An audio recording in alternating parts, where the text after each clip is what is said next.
नमस्कार दोस्तों, आप देख रहे हैं वॉचिंग तक। मैं रवीश कुमार का छोटा भाई रमेश कुमार। आज हम जानेंगे कि आखिर किस प्रकार मोदी सरकार का जयनाथ तय हो गया। राहुल गांधी बनेंगे अगले प्रधानमंत्री। जानेंगे किस प्रकार से भाजपा सरकार को आड़े हाथ लिया है कांग्रेस ने। जानेंगे देश और दुनिया की वो बड़ी खबरें जो आप लोगों के लिए जानना बेहद जरूरी है। इससे पहले खबरों में आगे बढ़े, अगर आप भी वॉचिंग तक पर पहली बार आए हैं तो हमारे चैनल को सब्सक्राइब कर लें, क्योंकि यही वो चैनल है जहां पर आपको खबरें बिल्कुल स्ट्रिक्ट तरीके से पूरे विश्लेषण के साथ दिखाई जाती है। तो चलिए शुरू करते हैं बड़ी खबरों की ओर। राजस्थान में निकाय और पंचायती राज चुनाव टलना तय। मुख्य निर्वाचन अधिकारी बोले, पिछली SIR में नाम तो 10 बजे तक नहीं देना होगा। राजस्थान में विशेष गहन पुनर्निरीक्षण SIR शुरू होने जा रहा है। रात 12 बजे से वोटर लिस्ट फ्रीज है। अब SIR की प्रक्रिया से जुड़े अफसर कर्मचारियों के तबादले नहीं हो सकेंगे। इस कारण स्थानीय निकाय और पंचायती राज संस्थाओं के चुनाव टलना भी लगभग तय माना जा रहा है। माना जा रहा है कि जनवरी में निकाय चुनाव और पंचायती चुनाव की घोषणा हो सकती है, लेकिन अब SIR के बाद ही चुनाव की घोषणा होने की संभावना है। अगली बड़ी खबर आ रही है, राजस्थान में फिर मिला सोने का भंडार। गोल्ड के साथ तांबा कोबाल्ट निकलने का भी अनुमान। 25% से ज्यादा हो जाएगी हिस्सेदारी। बता दें, राजस्थान में बांसवाड़ा में लगातार तीसरी बार सोने का भंडार मिला है। भारतीय भूवैज्ञानिक सर्वेक्षण GSI के जांच में घाटोल तहसील के कांकरिया गार्ड ब्लॉक में 1.20 टन सोना निकलने का अनुमान है। वहीं अन्य मिनरल्स के भंडार भी मिलने के प्रमाण मिले हैं। इसे देखते हुए सरकार ने इसी ब्लॉक में G2 लेवल की जांच करवाने के निर्णय लिया है। क्षेत्र में डीप सर्वे के लिए केंद्र सरकार जो कि 29 सितंबर को आवेदन आमंत्रित किए थे, इसकी 14 अक्टूबर लास्ट डेट थी। 3 नवंबर को आवेदन खोले जाएंगे। इसके बाद सार्वजनिक बोली लगाने वाली कंपनी को क्षेत्र में सर्वेक्षण के लिए लाइसेंस भी जारी किया जाएगा।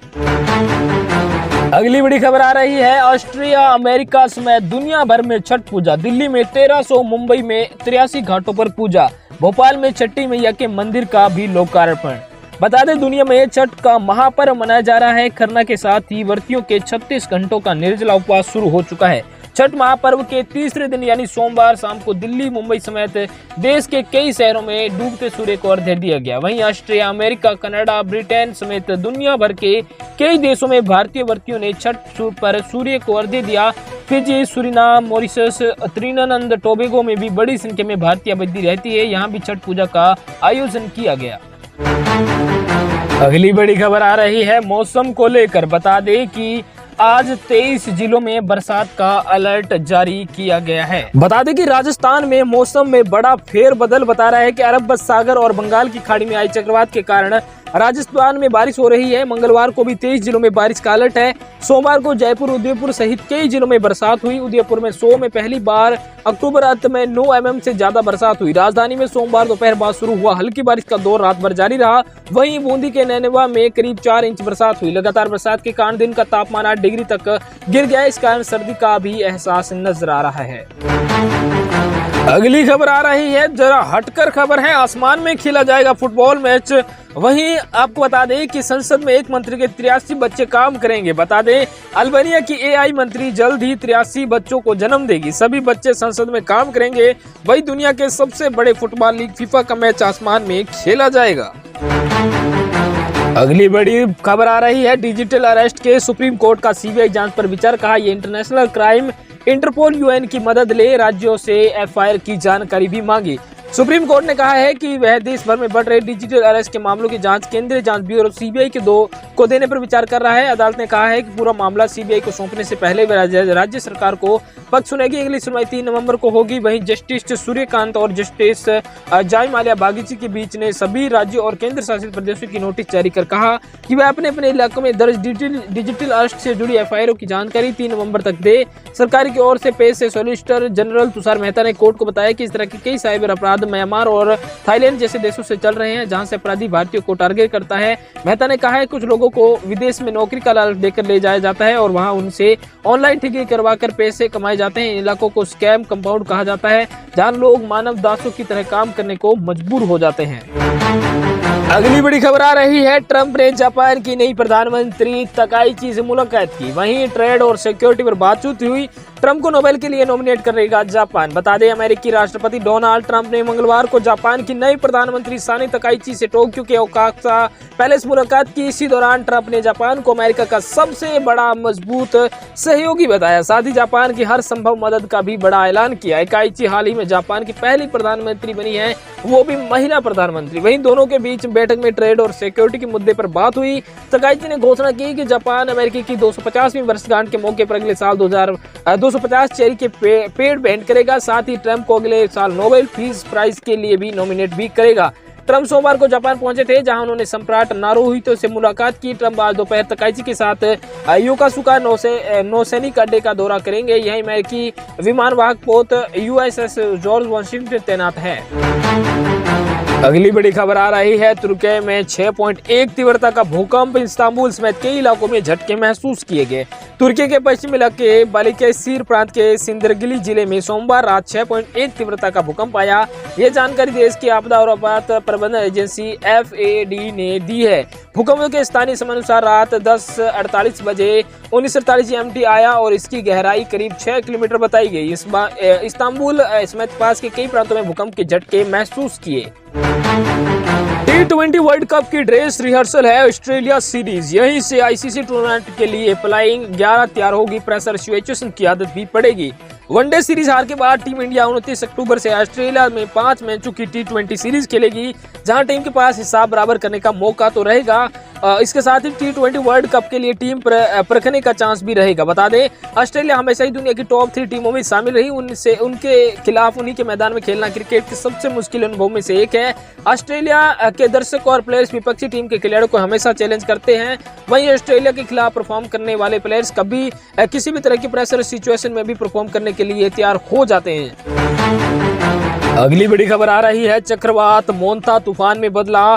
काकीनाडा तट से टकराएगा। समुद्र में 5 मीटर ऊंची लहरें उठेंगी। ओडिशा अंदर में भारी बारिश, 54 ट्रेनें कैंसिल। चक्रवात मोंथा गंभीर तूफान में बदल गया। मौसम विभाग के मुताबिक तूफान विशाखापट्टनम की तरफ जो कि 18 किलोमीटर प्रति हेक्टेयर की रफ्तार से आगे बढ़ रहा है। जैसे जैसे ये काकीनाडा मछलीपट्टनम तट के करीब पहुंच जाएगा, तेज होता जाएगा। प्रदेश के तटीय जिलों में बारिश और 90 से 110 किलोमीटर प्रति हेक्टेयर की रफ्तार से आंधी चल रही है। बता दें, चक्रवात मोंथा के आगे बढ़ने की काकीनाडा में समुद्र उफान पर है। काकीनाडा और उपदा के बीच सड़क का लगभग 8 किलोमीटर का हिस्सा क्षतिग्रस्त हो गया। अधिकारियों ने दुर्घटनाओं के लिए रोकने के लिए इस रोड को बंद कर दिया। वहीं लैंडफॉल के दौरान समुद्र में 5 मीटर तक ऊंची लहरें उठ सकती है। साउथ सेंट्रल रेलवे SCR ने विजयवाड़ा डिवीजन के तहत चलने वाली 54 ट्रेनों को कैंसिल कर दिया। मौसम विभाग के मुताबिक तूफान के प्रभाव से देश के दक्षिणी और पूर्वी हिस्सों के 9 राज्यों आंध्र प्रदेश, ओडिशा, तेलंगाना, तमिलनाडु, केरल, कर्नाटक, छत्तीसगढ़, मध्य प्रदेश, महाराष्ट्र, राजस्थान और झारखंड के अगले 3 दिन तक भारी बारिश हो सकती है। तूफान के प्रभाव से सोमवार को छत्तीसगढ़, झारखंड में भी भारी बारिश हुई। मध्य प्रदेश, राजस्थान, महाराष्ट्र के कई जिलों में भी भीगे तूफान मोंथा नाम थाईलैंड ने दिया। वही थाई भाषा में इसका अर्थ है सुगंधित फूल। अगली बड़ी खबर बिहार चुनाव से लेकर बता दें कि क्या वक्फ के नाम पर मुस्लिमों को बरगला रहे हैं तेजस्वी।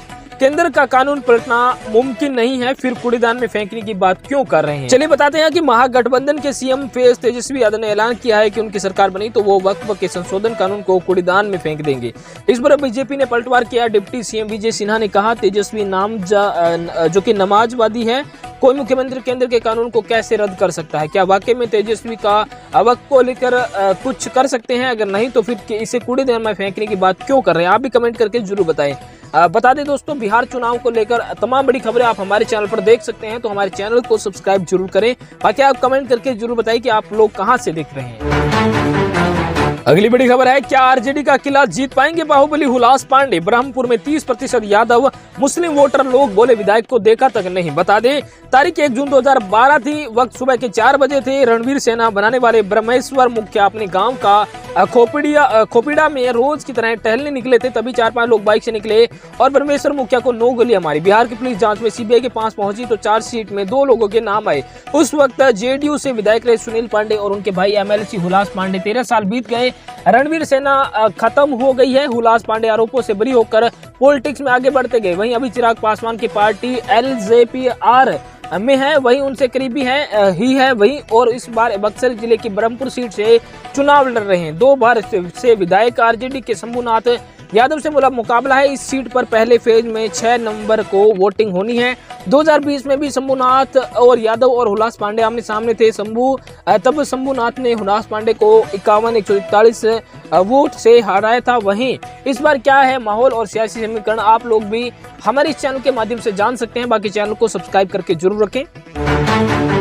दोस्तों, देश और दुनिया की तमाम बड़ी खबरों को सटीकता से जानने के लिए हमारे चैनल वॉचिंग तक को आज ही सब्सक्राइब करें।